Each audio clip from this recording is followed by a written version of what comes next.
she's going to get better soon. Um, so we can start. Everything is working. How is everybody today? Anybody want to get anything off their chest? Have a question? Yes, please sign up there. You're on board uh, live in our great journey, exploration of a story that we all need to explore today. Otherwise, the world's going to get messier and crazier and more out of control.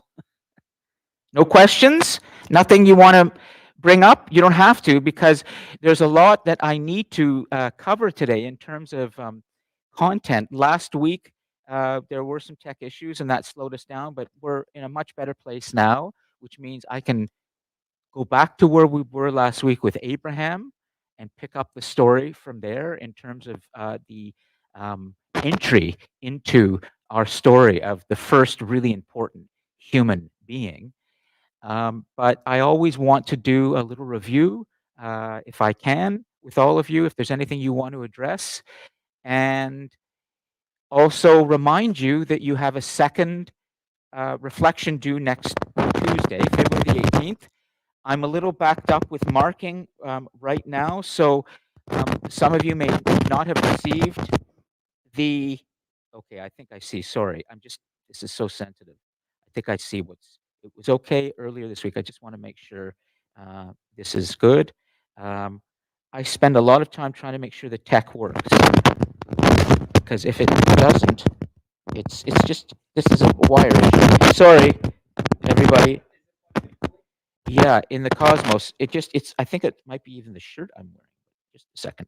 Okay, if I hold it, okay. I'm gonna stand here for now.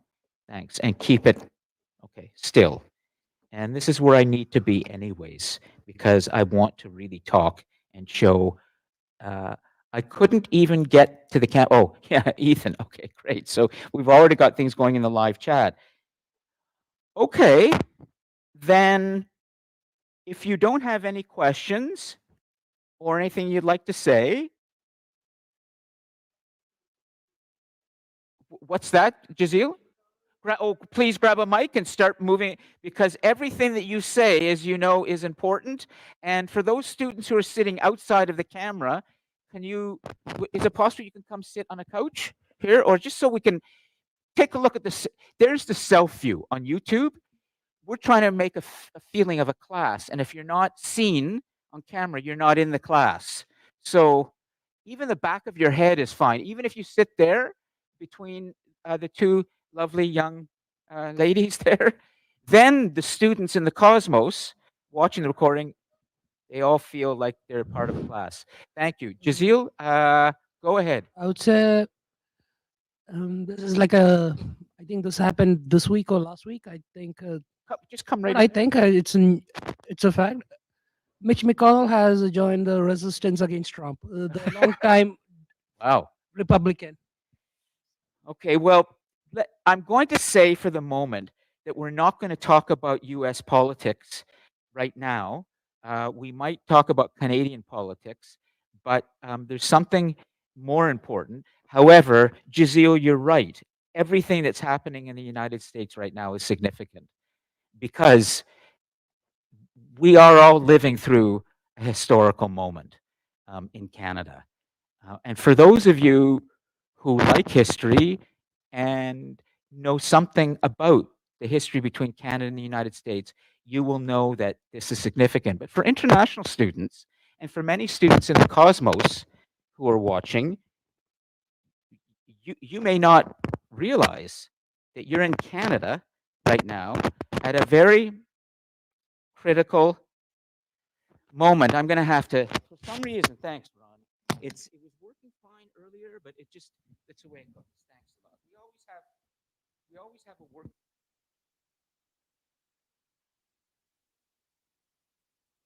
And we'll do. Okay, great.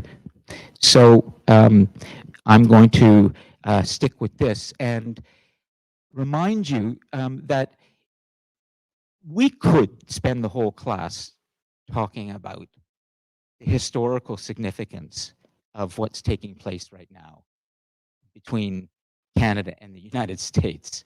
It's going to get very, very interesting over the next 6 weeks or so, because we will have a new prime minister very shortly. As you know, Justin Trudeau has essentially resigned, although he's still functioning as a caretaker prime minister, while his party, the Liberals, choose a new leader. And it looks like the contest is between two people right now, Chrystia Freeland and Mark Carney, and very likely Mark Carney will become the choice of the Liberals. So we could talk a lot about Canada, we could talk a lot about Mitch McConnell, the United States, but I want to make sure that I stick to the course content as best I can.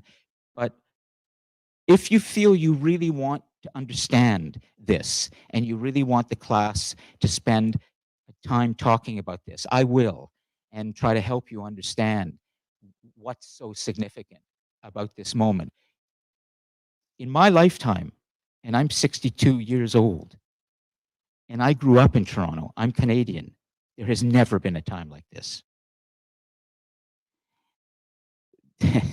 So there's a lot to unpack, but why don't we move on, okay, and make sure that I cover the content.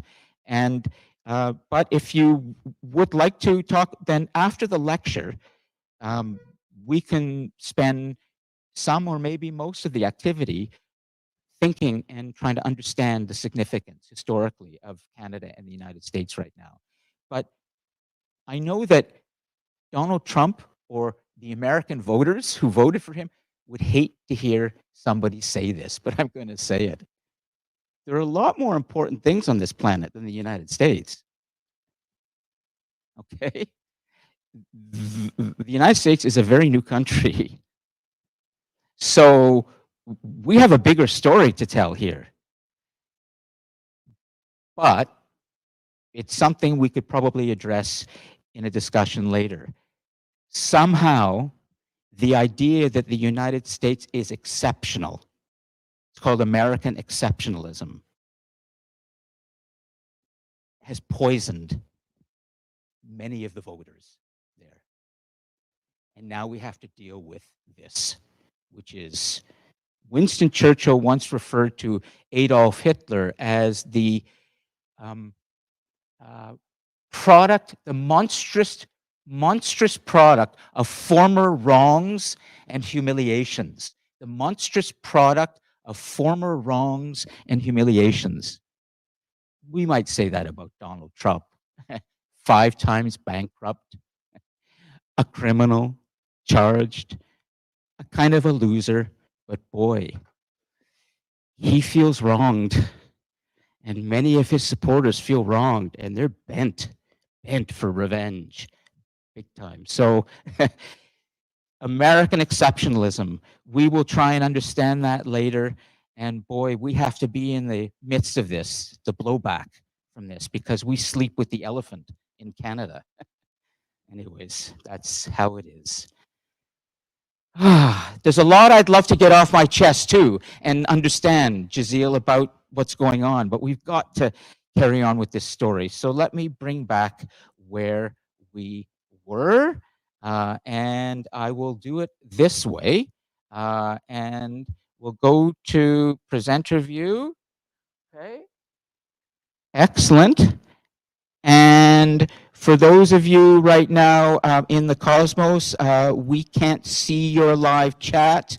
We can always hear you. So I'm going to assume that everything is okay with you in the live chat. But let me just take one final little look over here and see. And Ethan, everything okay? You ready for the rest of the story? Let's hear a yes. Excellent. Okay, so that's working. I can do presenter view. Good. So we're going to continue, pick up from last week. And there was a video I wanted to show you right now, but it's just going to take a little too much time to go there.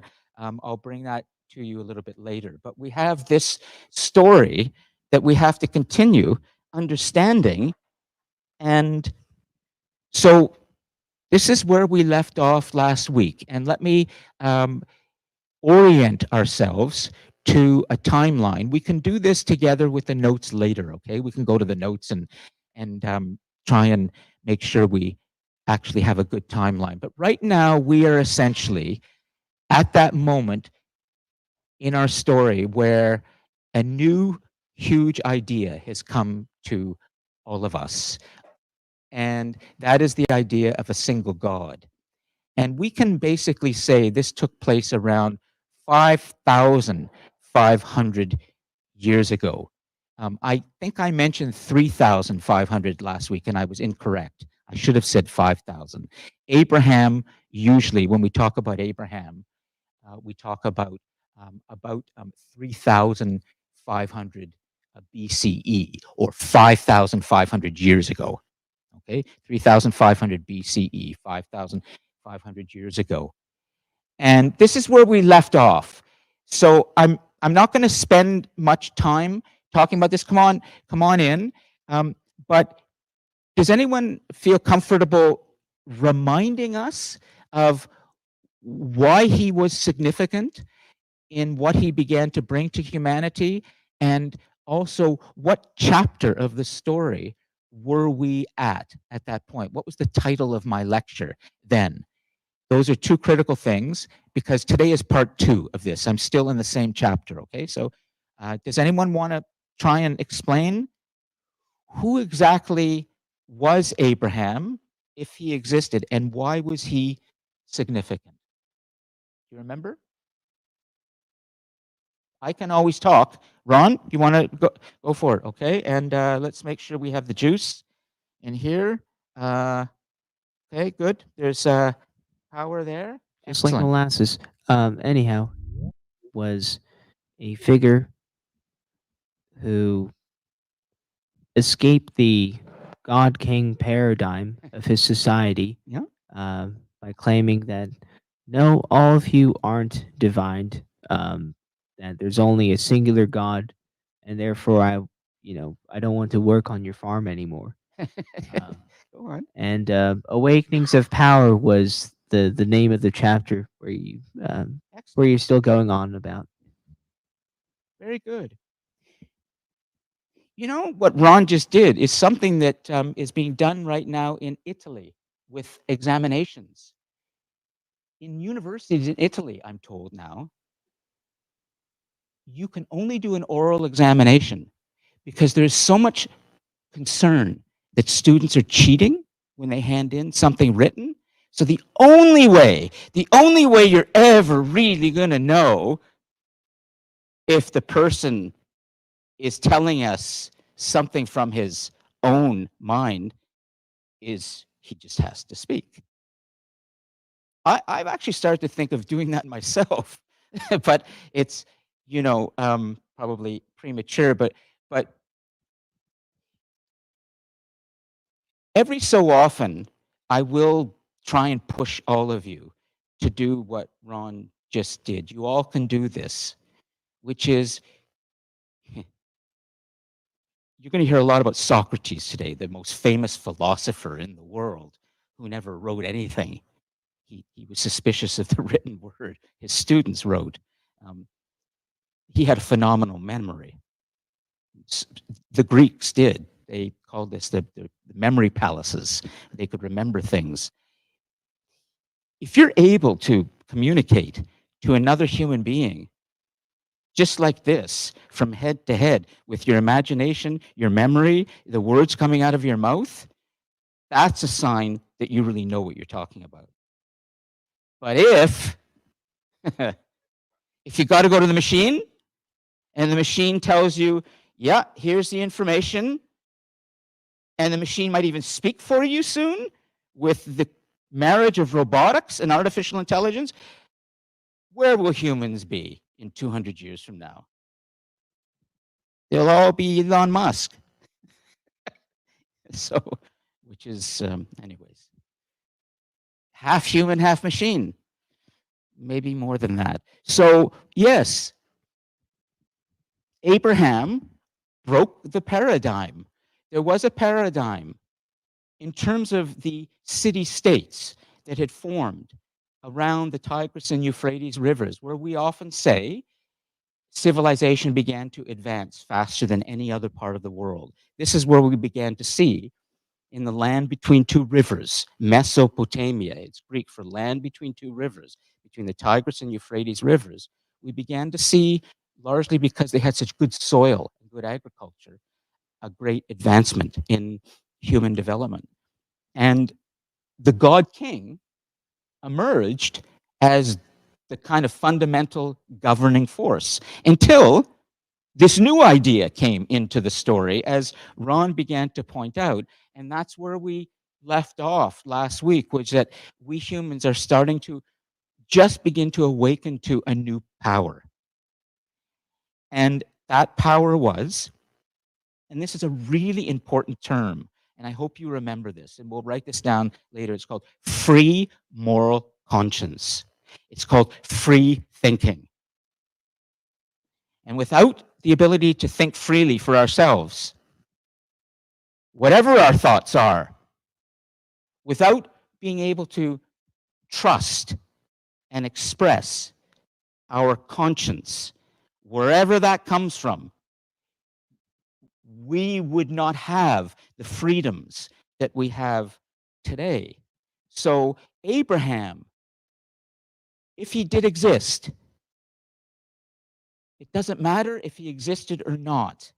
It's the fact that this idea and this story got written of a human leaves his city-state, whether it was Ur or Uruk or Lagash or Babylon or any one of those city-states, and he left it and he went to seek another place where there would be a new way of thinking about who should rule. And the ruler would now be a single God overlooking everything, all of us, all humans. This idea of monotheism, it's called monotheism, a belief in a single God, would lay the foundation for the great world monotheistic faiths. But by no means are they representative of all humans. Judaism, Christianity, and Islam, in that order. They come in that order. Judaism, Christianity, and Islam. Islam's not coming for another, well, we're now in, we're talking about 3,500 BCE. Islam is not coming until 600 or so, 700 AD on the Arabian Peninsula. So it's thousands of years away still. And Jesus is still 3,500 years away. But it's the idea that we're saying, we humans are saying, we don't want the God King. We want something, we feel something else. Abraham felt something, or we humans felt something. It's called your humanness, your conscience. Felt something. So he left his city-state and he went on a great journey across the Mesopotamian territory, going eastwards or westwards towards the Mediterranean Sea, and eventually he will come to his homeland, his new homeland, where Judaism, the Jewish faith, will be formed, and there will be a new way of thinking and believing. But it won't be until Moses emerges later. I will tell you about that.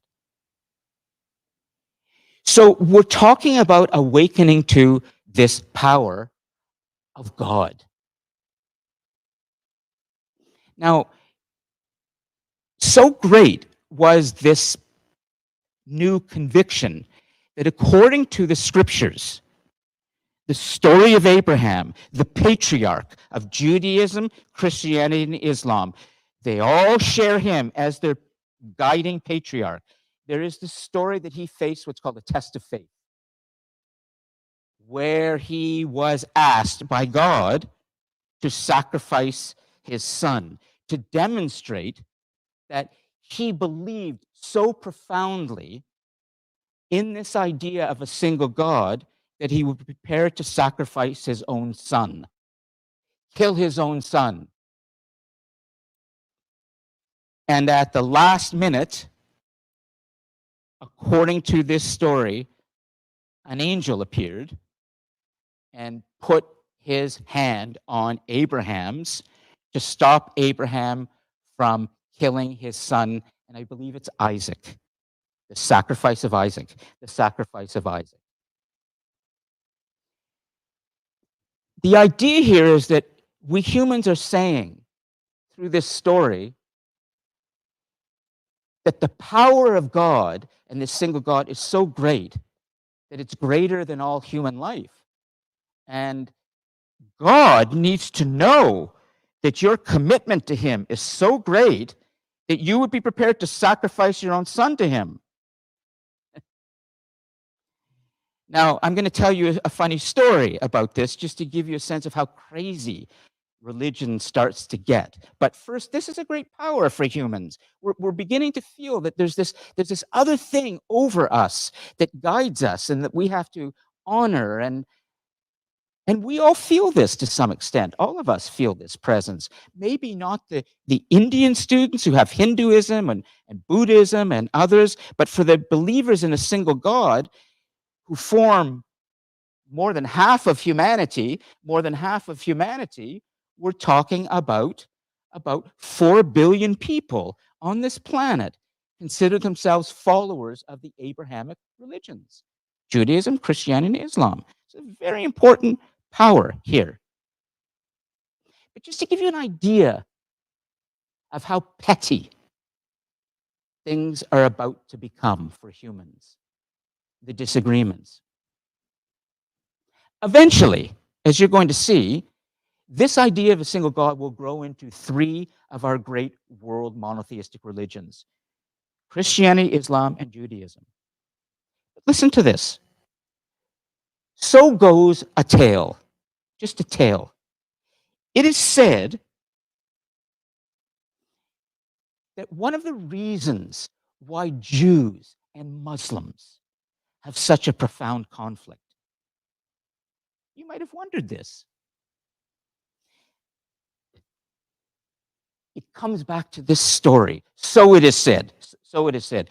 According to the Jewish telling of this story, in the Torah, what you would call the Old Testament, but we Jews call the Torah. This is Genesis, and Leviticus, and Numbers, and Deuteronomy, and these are the 5 books, the Pentateuch, 5 books of the Old Testament of the Torah. But in this story of Abraham, as the Jews tell it, God stopped Abraham from killing his son. God stopped Abraham, but the radical Muslim will say, no. The Jews, they're always making deals with God. We radical, strong warrior Muslims, we will kill our children for the sake of God. Allah is that strong. Let's kill, it doesn't matter. Our commitment, our covenant with God is so great that we are prepared to sacrifice our son. In my estimation, this is tragic. It's ridiculous. It's a sign of what's to come in religions, which is there will be now coming different interpretations of the same story that will lead over time to massive bloodshed in the human story. So I just want you to remember this, that it all comes back to this idea. It all comes back to this idea that we humans are starting to believe, after all of these centuries of polytheism, of what's been called paganism, actually, there's this higher power. And we have to demonstrate that we believe in that as strongly as we can. As a matter of fact, this idea began to enter not just the consciousness of some of the early Mesopotamians through Abraham's tale, but also down in Egypt. So let's orient ourselves for a second. Okay? Let's remember Ryan, you're going to have to hold it, okay? I've got it. Ryan, you got to hold it, okay? You just hold. I just got to get this content done. I know. What's that? I know. I just got to get this content, okay? I've just got to get this content. But stay, okay? There will be lots of time. But I'm so behind with the content, okay? But hold your question, okay? Just okay.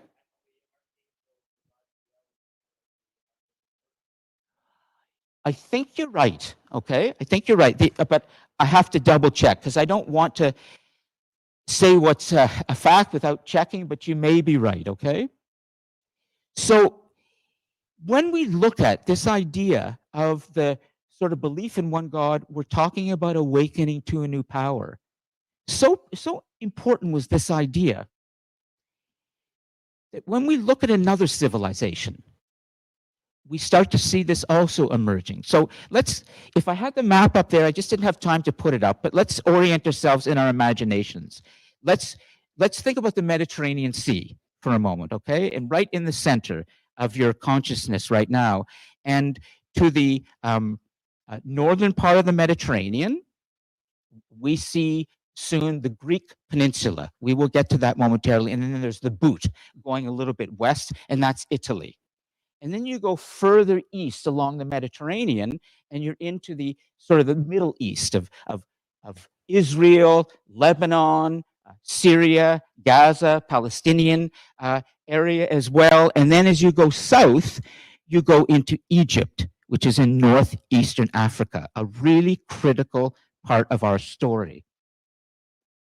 The Mesopotamians or the Sumerians were the ones who were advancing first, ahead of everybody else. But very soon, in Egypt, along the Nile River, we're going to see the same process develop with city-states forming along the Nile River in the same way that they formed along the Tigris and Euphrates rivers. And Egypt, which is one of our great ancient empires, will emerge, and they too will have their god king called a pharaoh. That's what a pharaoh is. Except, just to give you an idea of how powerful this new thinking was, eventually, the idea that there's a more powerful thing than the god kings will reach Egypt too. And there was one pharaoh, his name was Akhenaten, who actually went against the long-standing tradition in Egypt of having a pharaoh or the god king being the deliverer of all of your sustenance and guiding you and providing you with what you needed. Akhenaten began to pray and to revere the sun. And the Egyptians began to bring to their civilization the idea that there is this higher power, the sun god, similar but not the same as what Abraham was doing, which is there's a higher power, an omnipotent power, something in nature that is greater than us.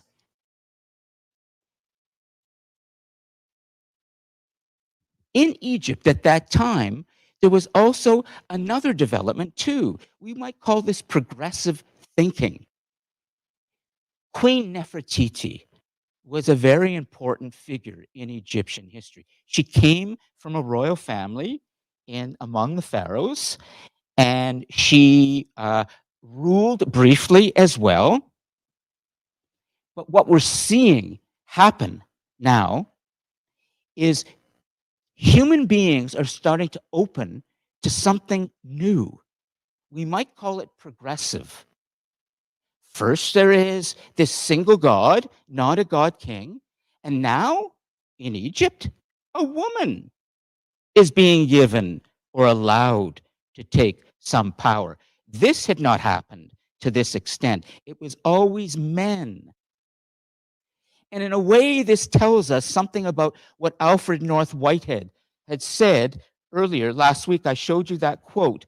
The world dreams of things to come, and then in due season arouses itself to their realization. There is something in the human being that wants more. Something in the human being that is connected to the natural world and wants and is fascinated by some other greater power that we can't quite name yet. We don't really know, but we all feel this.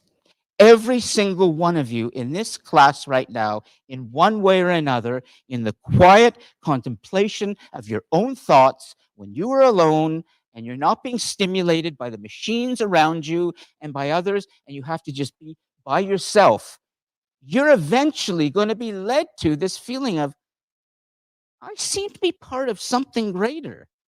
I seem to be connected to something more. What is that thing? Does that make sense? Yes? No? Maybe for others, it could be you're connected to multiple gods, but you're connected to something beyond you. It's not another human who has power over you, it's something else. And we're all the children of that. As one great philosopher said, we are all the children of the sun. I think that's a beautiful line. We're all the children of the sun. Actually, it's very true. In what you've seen so far in the story, without the sun and without its power, without its heat and without its energy, there never would have been life on this planet. The sun is the center of everything. It's a heliocentric world, folks, not a geocentric world. We're going to figure that out pretty soon. That's Galileo who will tell us about that. If we follow this idea and continue to take this new way of thinking of awakenings of power further, you can begin to see how humanity is going to start to change. Now, I want to just preface the rest of what I'm about to say. In a moment, we're going to come to Greece by telling you that I'm not talking right now about China yet.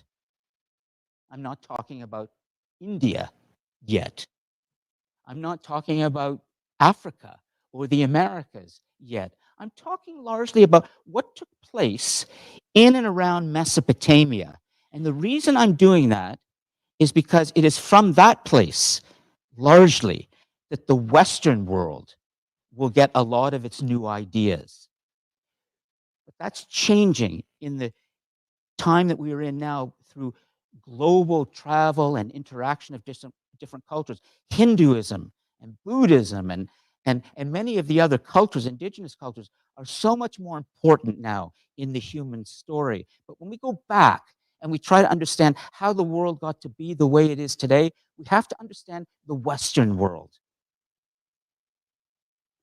William McNeill, remember, the rise of the West. The Western world is Western Europe, largely.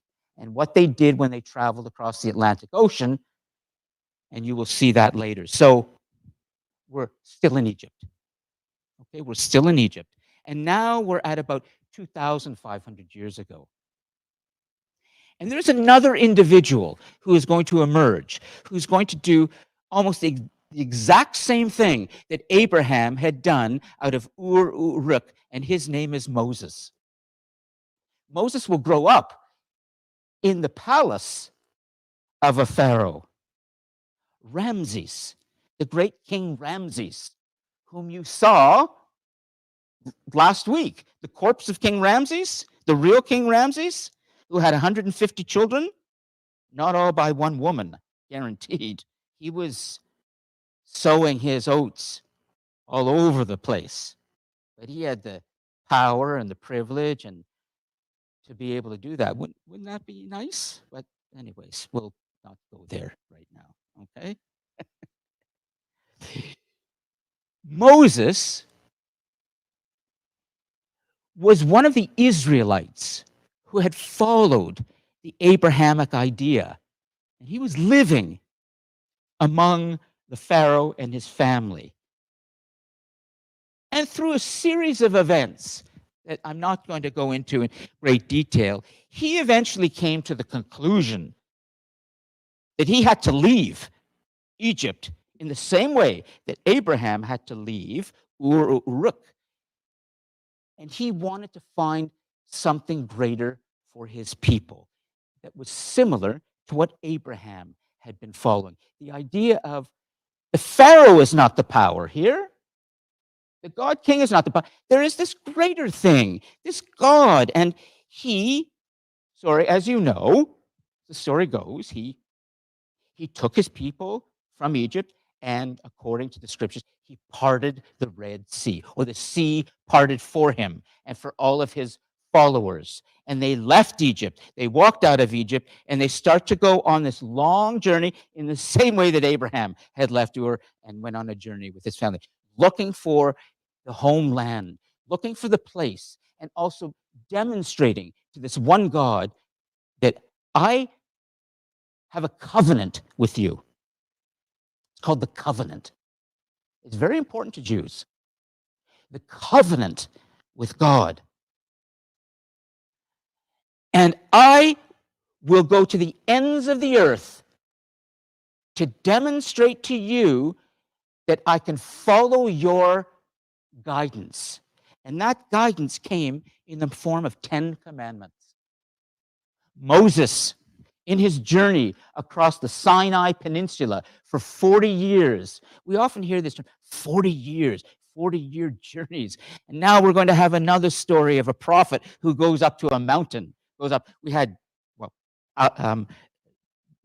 the prophets of other religions have also gone to mountains or caves often to hear what God has to tell them. And Muhammad, for example, in Islam, will also have his experience in a cave. Jesus tells stories not of caves and mountains, but others where he hears the word of God. He hears something God is telling him that has to be followed. And for Moses, it was on Mount Sinai, and he said he received the 10 commandments. And these commandments would be the word of God that would be given to all of his followers. And there's no mention of a Pharaoh, no mention of a God King. It's just basic sort of morality, almost common sense in a way. The 10 commandments, we all know them well. If we humans follow these, we will be good. We will have a good death. If we can understand this power, that without the grace of something spiritual in your life, without the grace of a God, we don't feel complete. Human nature, as Arnold Toynbee said, without God's grace is not enough. We need this presence. We need this connection to something beyond us, something spiritual to make us whole. Does this make sense in terms of how it might start to release a new way of being, a new power for ourselves, or not? I want to make sure you understand the awakening to a new power, that we're awakening to something. Yes? No? Sort of? Now, if I looked at Brian, from another class, smart guy, and he's not sure, then I got to stop for a moment and go, I'm not sure this is landing with the students and they're really understanding. So I'm going to just stop for a second. And I'm not going to go default, Ron. It's okay. I want to make sure. Awakenings of power. What are we awakening to? That's going to give us something more powerful in our lives. That's going to make us more able to do more, to feel more love and compassion for others, to build a better society.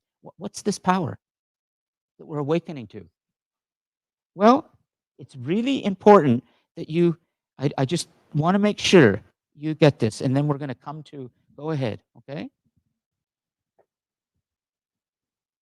I was just thinking choice. Choice. I wasn't even thinking that. And thank God I asked a student. That is a great, great answer. You are actually giving an answer for something that we're going to come to later about freedom. And you've put your finger on it early, which is if we follow our own conscience, we will see that we have more than one choice. We have other choices. It's a great answer. We'll put that in. Can you write that down, or just put it in your? Let's write it down, okay? Let's put it up over here because I love this. We're talking about freedom. That's ultimately what we're talking about here, okay? So, choice. Can you write just in big letters? Yeah, love his mind palace. Yeah, his memory palace, like the Greeks. Just write down freedom and choice. You've seen humans who are thinking differently. They're thinking freely. You've seen them be courageous and begin to go in a new direction. They've chosen something different. But ultimately, do you know what you're seeing? You're seeing the birth of freedom, of liberty. We all need this. We all think of ourselves as free thinking, free moving human beings. But I showed you early on that we didn't choose freedom. We chose to govern ourselves, something much more autocratic and controlling. But we dreamed of being free. We want to be freer. And now it's starting to happen. Make sense? Through the religious prophets, through the individuals who are saying, I want to think freely about this greater power. Well, now let's spend a little time on one of the most important stories in the history of the human being and about a 200-year period that took place in ancient Greece. In the discussion post that you did for your 5th discussion post, there were students already writing quite a bit about Greece. I think for those in the Cosmos as well as here, we touched on Greece last class, but we didn't really go into detail about why exactly Greece was so significant and who the individuals were and what the ideas were. But it tells me something that the students who were writing about this in the discussion post, they want to know more about Greece, and they're fascinated by what took place in ancient Greece in terms of laying the foundation for our world today. So, let me just stop for a second and make sure you know what you're looking at. What does that look like right now, that image? Columns of something? Sure, go ahead, okay? Take a microphone. As a matter of fact, I think I'm going to do something today just to kind of get things going because I'm getting a feeling. I get this with the students. I can see students starting to drift out. I can see students starting to disappear into their machines. I think we might be getting bored. Would you come up and stand here? Okay. Yeah. I think some humans today are either they're tired or they can't control their compulsion to see what's going on in the virtual world. But I'm getting a sense of some bored humans. Excellent. Okay. So we're going to do the class together right now because I think he knows stuff. And he also has demonstrated that he has real insight.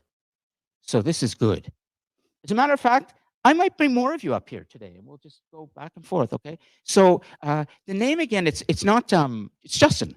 Justin Buss. Yeah. Justin Buss. Excellent. Justin, can you tell the class what this is?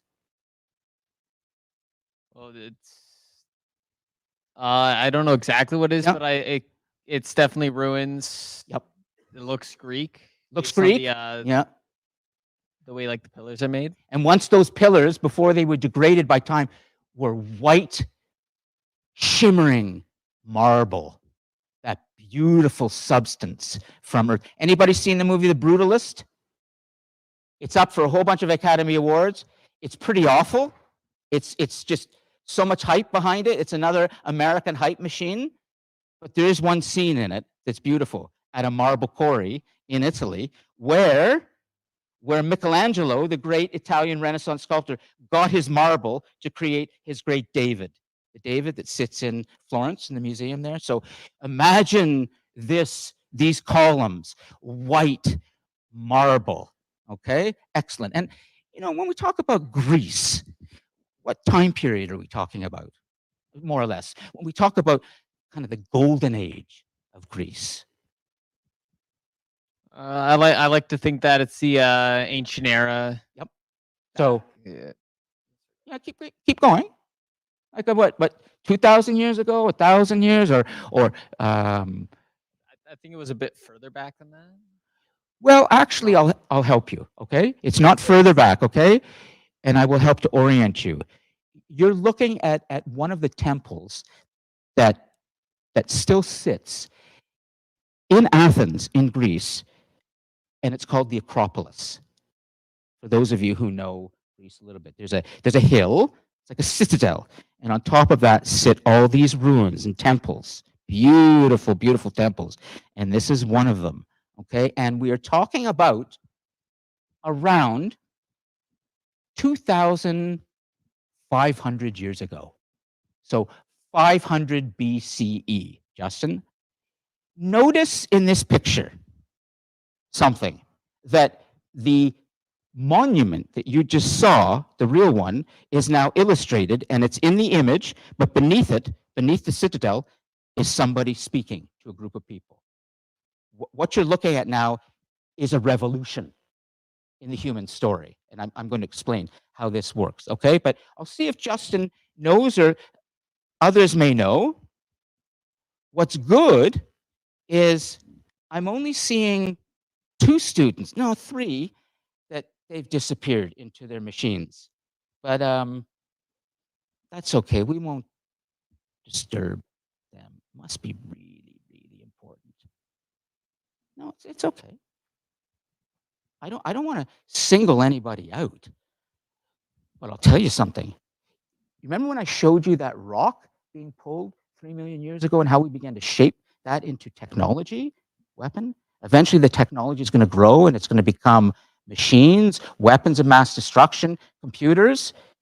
They're going to be so powerful. Yeah, that we will always want them. We will call them an extension of ourselves. You know what? This is just a piece of tech.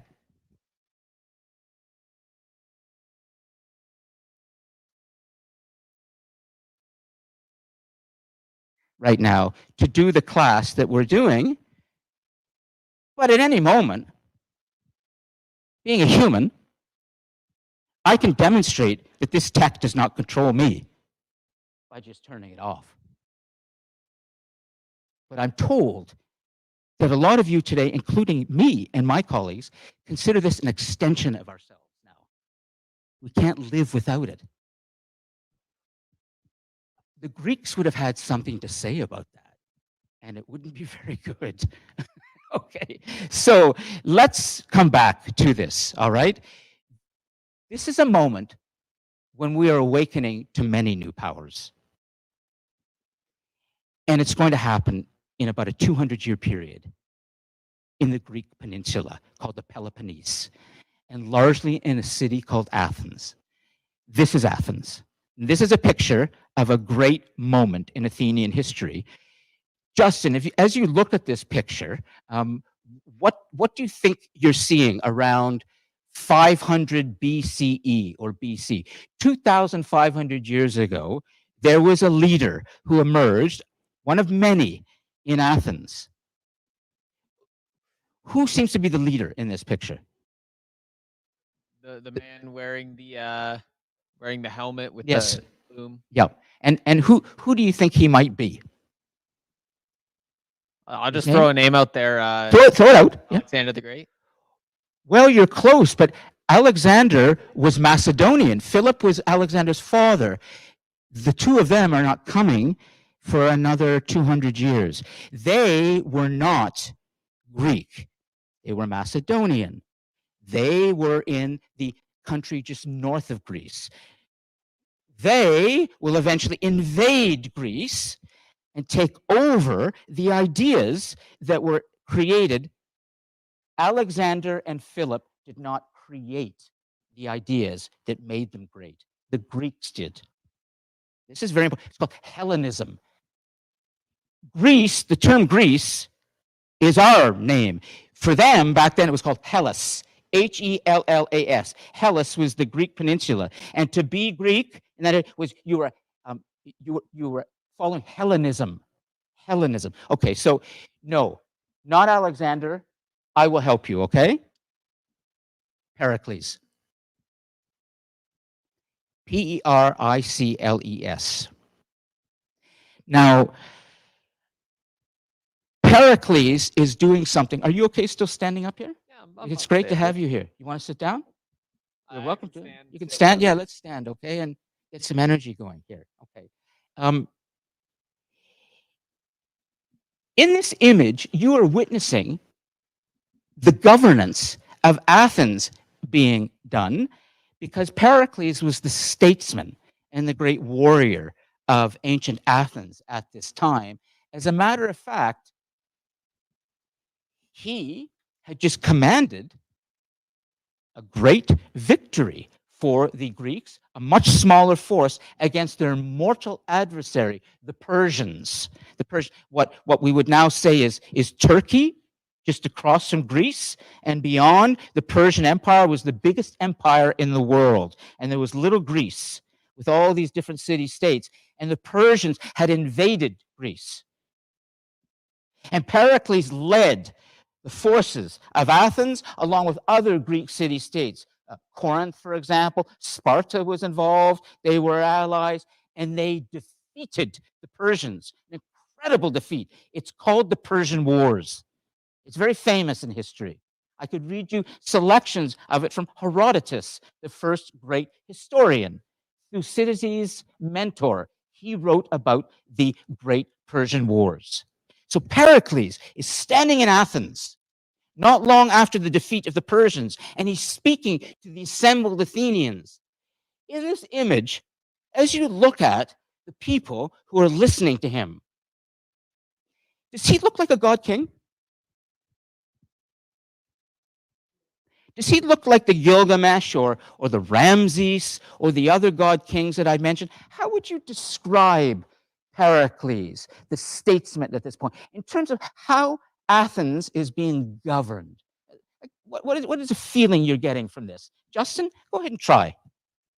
Well, I think it's definitely different considering he's on level with them. Absolutely. A little bit higher, but he's speaking. He's stood up. Yes. You can even see people are above him up there on the rocks, on the steps above him. He's wearing his helmet. You know why? Not just because of his position, to some extent. He had a terrible, long deformity. His head, he had like a bump on his head. He liked to wear the helmet to cover it. Read about that in history. It's fascinating. Oh, he was a little bit disabled. No, I'm not supposed to say that, am I? In history, when we talk about the great individuals, they're somehow more than human. That's what we normally say. Alexander the Great, Napoleon, Charlemagne, all of these incredible warriors who seem to be beyond human, close to God. And then we learn Julius Caesar was an epileptic. We have that from Plutarch. Pericles, he had a big thing in his head, and he was a little bit self-conscious about that. So just thought I'd mention this to you about history, that we try to be real here and not glorify. Okay, so Pericles is standing there, and how do the assembled men here seem to look? No women yet. who are getting power in Athens, but we're getting somewhere. What are they doing? Are they really listening, or are they kind of suspicious, or maybe not sure? Are they protesting? Maybe are they, you know, being told what to do, or are they being persuaded, Justin? Persuaded. Here's the big revolution from force to persuasion. Alfred North Whitehead writes about this. What do you think? You see how he's persuading a little bit, trying to? Yeah, I can see that going on. A lot of them do seem less, more, I guess you could say, hesitant. Yeah, like, what's this guy up to here? Is this a picture of somebody who, He seems to be almost accusing. yeah, like, what is this I'm hearing? What nonsense am I listening to? I'm not so sure about this. And oh, here's the debunker. Mr. Debunk. I'm not what's Pericles saying to me? I don't believe him.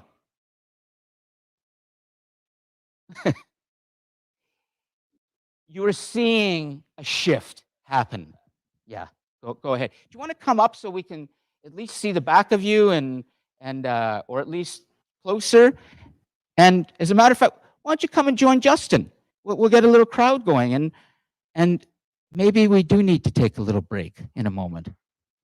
Yeah, it's true. Yeah, maybe let's hear what they have to say, and then we'll take a 5-minute break. Okay. All right. So this is going to be your microphone. Okay. So what's your name again? Sujan. Sujan. So what are your thoughts? Well, I think just like you said, They won the war. probably might be making new rules for the people, and they might not like it. Some people like it, or something like that. Yeah. Does it seem like he's treating those people like human beings and individuals, not like slaves? Do they look like slaves? It's like some people are being treated properly, like maybe they are with him, but some are just against his. Yeah. Yeah. Imagine openly expressing your disagreement to King Ramses. Not here. Pericles welcomed dissent and disagreement. Yeah, Pericles welcomed dissent and disagreement. There's one more. Yes. You said there is no women in that, but I see one man. Oh, you're right. There's a single woman. Yes, you're right. She's not important in here, but she is there. You're absolutely right. Well, it might be a little nod from the painter of this to the fact that women were present, but I think we get a pretty good sense looking at this that this is still a man's world. But it's changing. Now, I think we should just stop to take a little break. Is that like 5 minutes? Just come back, and then let's see if we're going to go into an activity, or I'll continue this. But I want to make sure that you have this content. So let's come back in 5 minutes. Thank you, gentlemen, and then we'll continue. Okay? Great. Thanks. Minutes left, and next week for sure we'll start with an activity right at the pods. It's just too much important content.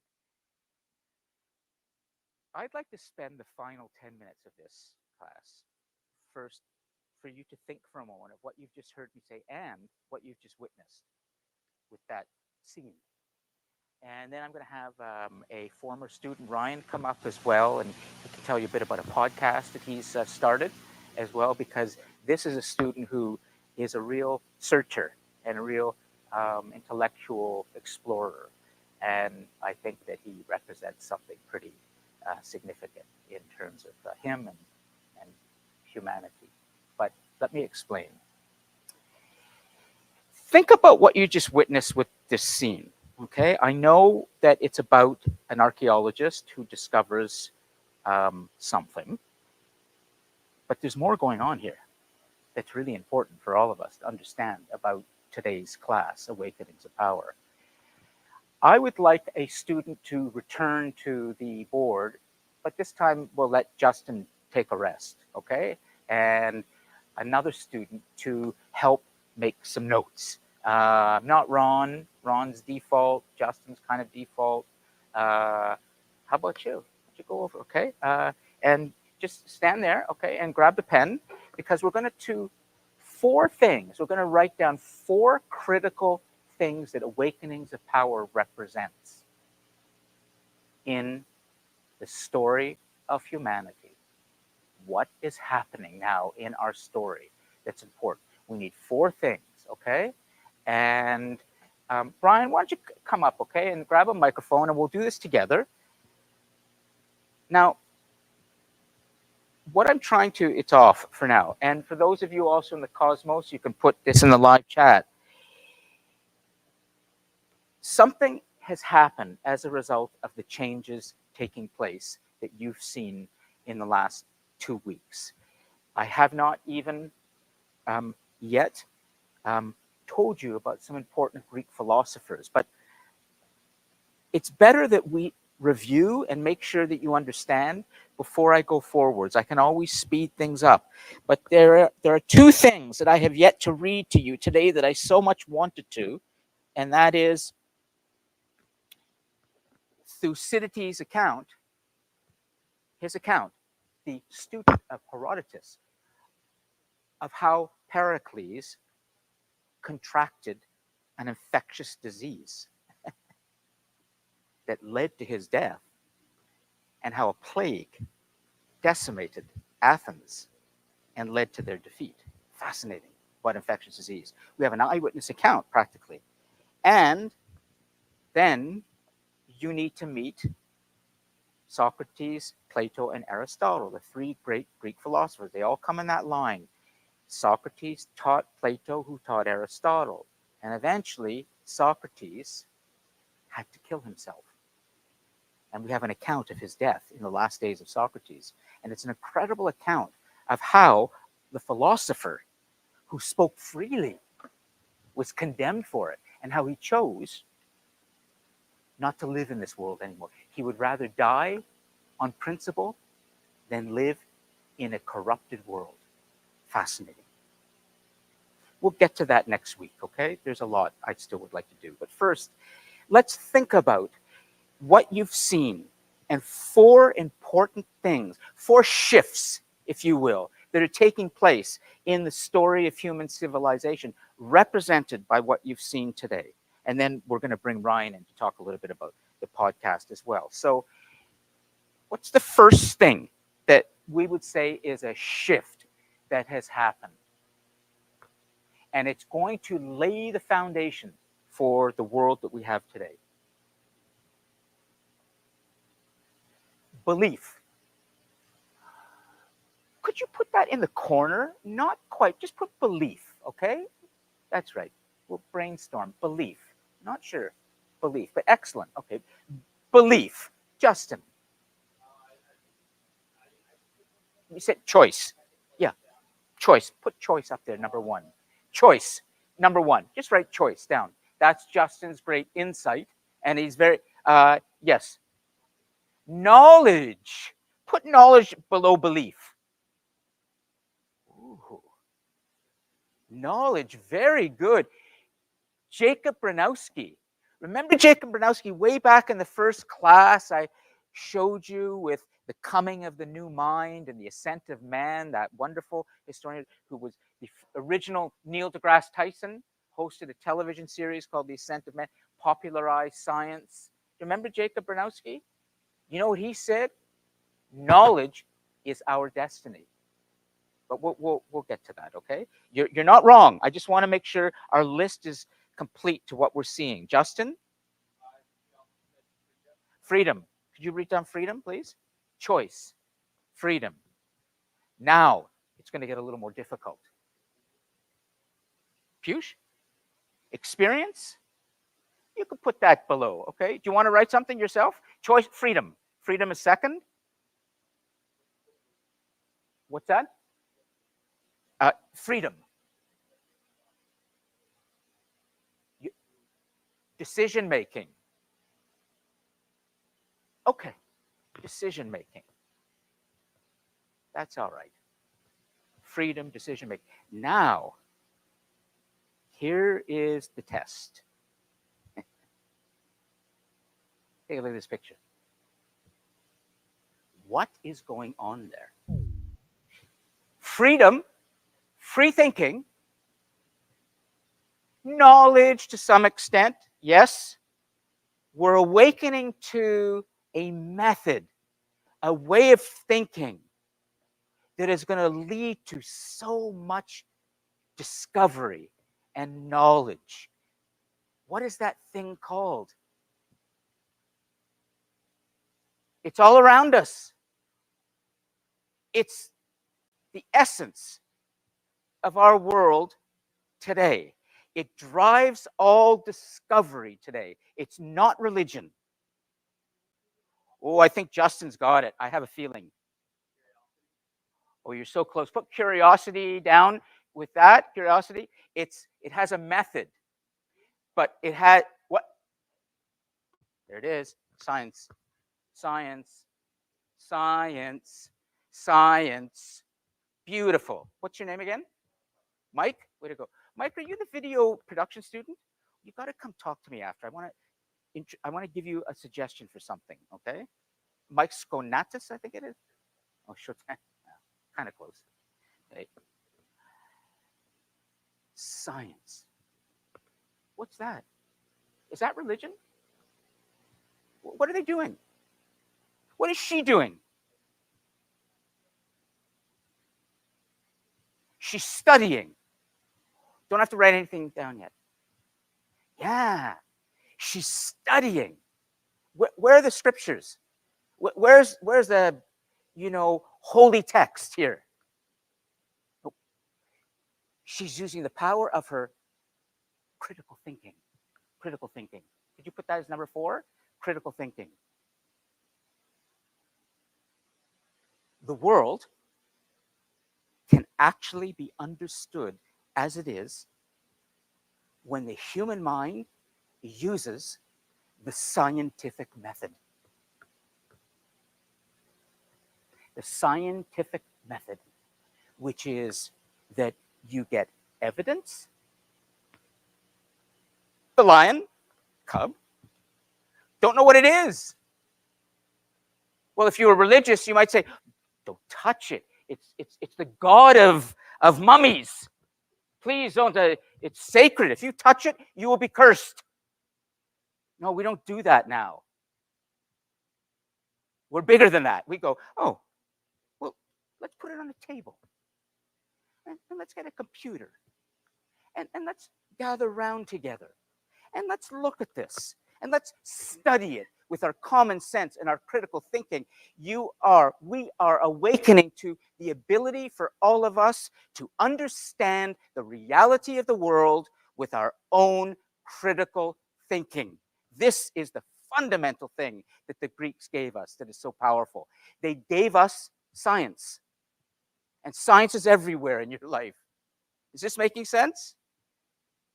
Excellent. Let's bring Brian up, okay, for a second, because I think this is somebody who understands this very clearly. And can you just tell them a little bit about the podcast that you're doing and why you're always seeking rather than answering? Well, I think part of just human nature is exploration to start off with. Yep. Trying to learn something. And I think a wise man once said that if you think you already know something, then you can't learn anything really, because if you think you already know something, then you have a preconceived notion about that thing and it prevents you from learning something new or seeing it in a new light. Almost like when you're a child and you're learning something for the first time, it comes really easy to you because you don't have any preconceived notion about why that can't be true or why this is incorrect or something like that. You're in a state of pure learning. And I think trying to find a way to facilitate that, especially as we get older, like past the age of 7, is important to actually learn new things, right? State of pure learning is a lovely line. Would you make a new slide and just put Ryan said state of pure learning. That's what's happening also with this confirmation of what this mummy means. It's state of pure learning. But now, Ryan, just tell them a little about your podcast, and also just finally, we have time for what. Aren't you afraid of what you might discover when you're in a state of pure learning? Wouldn't you rather just not learn? It's sort of easier because you might learn some new knowledge that's scary. Well, that's an interesting paradox that you set up. Like, of course, always there's something that you might see that you might not necessarily like, but I think that burying your head in the ground to whatever is around you is not any kind of protection, right? Thinking you're invincible is not any kind of protection. So that's not really a great alternative. But I think that, especially, this might be an overarching concept even in today's class. One of the greatest things that I feel human beings have, and probably their closest thing on this planet to divine connection, would be the concept of awareness and the power of insight, the ability to see objectively no matter what is around you or what circumstance you may be in, but the ability to move unfazed by things in the environment and operate from a pure state of awareness and objectivity, because then you don't become emotionally reactive to things in the environment. You can see things with clear vision, and you don't let things disrupt you or jar you or almost phase you in a way where it does when you're overly emotional or super reactive to a concept because you're invested in something. Even if you look at all these wars fought in the past, over religion, right? A lot of it was not so much about, the concept of opposing the idea of their God or something like that. It was more about their ego. It's, you don't agree with my philosophy. So it's more about them than actually disrespecting faith or anything like that, right? So, and, on my show, it's called Moonstruck, and just do it down there, Rye Radio. Ryan's podcast, Moonstruck. Yeah, and Moonstruck. Moonstruck. Moonstruck. Yep. Moon, two O's. Yep. Yeah. Moonstruck. Yep. Yeah. So I essentially talk about these concepts of philosophy, religion, spirituality, and consciousness, because I think that is a stepping stone which we can use. And I also include, the Western philosophies of science, bridging it back to, what physics says and the theoretical and what they've proven. And you see a lot of bridges between these different aspects of thinking, and you realize that really they're the same thing. They're looked at in different lights, so they appear different to one another, right? So, and over time, we've come to say that, some of this religious stuff, spirits, demons, that's all nonsense. Fairy tales don't exist, right? It's not necessarily true in the purest sense of thinking about that phrase, because what religion describes as one thing, spirits or demons, whatever, science might describe as discoherent vibrations in nature, things that cause a disturbance in the environment. If you hear a loud thing drop on the ground and it jars you, that could be considered some kind of disturbance or something that throws you off emotionally. So these are all this different concepts of the same thing, but I'm not going to get into how the CIA has studied, paranormal research around these things and can relate it back. But there's so much about consciousness that we don't know, and science still does not know. Like, what we know on this planet is like nothing. Hold on, I got to stop for a second, only because I'm worried about time. Okay. I let them go at 1:45, but as always, there's more than I have time for. But sorry to stop. No. I want to just be aware that he's got a podcast where he's doing a lot of interesting exploration, and that what you have witnessed now is that the human being is driven in our story by two great forces: the force of religion and the force of science. They're the two greatest intellectual forces in the human story, and we're going to see this play out more and more in the coming weeks. At any rate, Ryan, thank you for coming and standing. Okay, and you've met somebody, and if you want to talk to Ryan or go on a show, or he's here, okay? Or you want to start your own show, Mike, come and speak to me afterwards. I just want to talk to you briefly. Thank you, everybody. Assignment due February the 18th. The second one, reflection, discussion post. And we'll see you all next week, okay? Thank you in the Cosmos, Akmal, and everybody else. And we'll continue this. I should have given you more time, but I gotta watch. Yeah. Hold on. Let me turn this off.